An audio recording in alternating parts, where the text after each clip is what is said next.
ku bakunzi ba Elic Burundi TV turabaramukije twongera tubabwira ati turakunda cyane hama urugamba nyene action idanye nshobora gusaba gusana kudukurikirana guhera ku ntango gushika ku mpera biza guhera n'umunsi tuje kuri airport tuje kwakira umwe mu baririmbyi bakomeye cyane baba legendary bo muziki bo muri Kenya aho navuga ati cyo nakubwira ni wowe kudukurikirana guhera ku ntango ashitse eka byose biza kuba ndibaza kwa turi kumwe ni kudukurikirana cyane ico ndagusavye rero ntudute tuguma turi kumwe umwanya ku mwanya etape kuri etape turakunda cyane abishi biraza abishi biraza abishi biraza abishi biraza anaingiaje hapa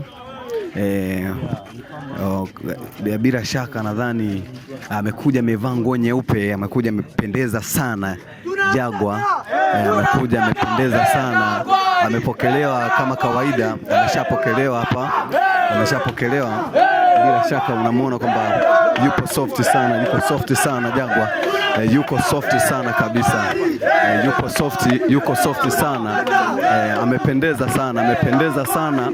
Ninachokwambia ni kwamba ujio wake kabisa alikuwa na kipindi kirefu hafiki hapa, lakini leo unamuona amepigilia papa vizuri sana.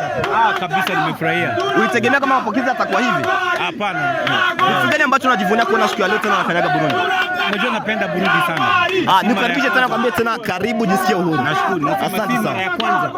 Mara kama ya 4. Kama mara ya wanapenda muziki wangu na mimi nawapenda sana. Asante sana. Almost 9 years hujafika Burundi. Wa expect kitu gani watu? Upendo ule ulikuwa. Na hope bado wanaendelea kunipenda, kwa hivyo najua niko na mafans wengi kuliko hiyo miaka 9. Okay. Yes. Jagwa karibu Burundi sana. Nadhani mashabiki wa Burundi walikuwa wanatamani sana kuona tena ukiwa umerudi tena hapa Burundi. Asante. Mimi nashukuru sana kama nilivyosema, si mara ya kwanza. Na mimi nawapenda sana kwa sababu naweza nikasema mimi ni msanii mmoja wa Kenya ambaye anapendwa na Waburundi na mimi nawapenda sana. Yes. Ndio, sasa kitu ambacho Warundi wanataka kufahamu kwako ni kuona tofauti gani ya mara ya kwanza kuja hapa na mara zingine na mwaka huu kuna tofauti gani? Niko na more experience na nimekuwa na ujuzi mwingi kuliko zile siku nilikuanga hapa. Yes. Karibu sana Burundi. Nashukuru. Jagwa Jagwari